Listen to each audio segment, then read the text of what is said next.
know if it's her baby daddy or boyfriend, walked into our district and said that he shot her a day and a half ago. Oh, well then. Why do people keep coming into districts like this? I don't know.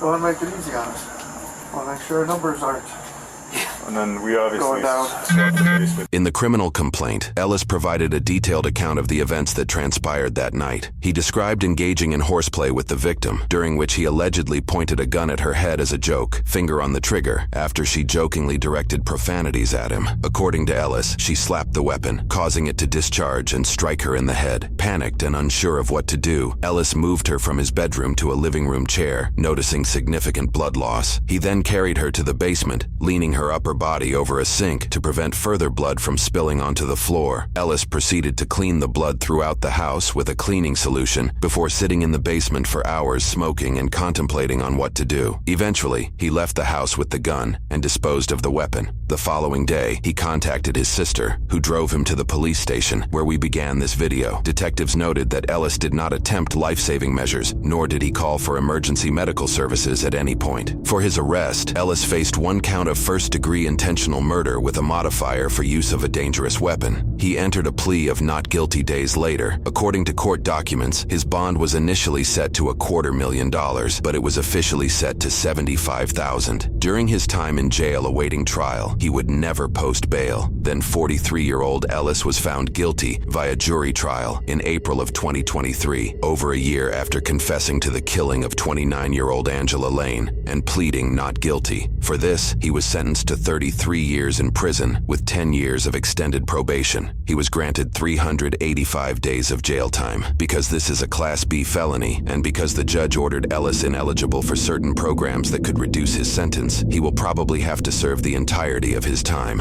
And so, he likely won't be released from prison until April of 2055, when he will be 75 years old. He then won't be released from probation until he is 85 years old. Additionally, the court ordered restitution in the amount of almost $2,000 to one individual, and roughly an added $800 in court fines and fees.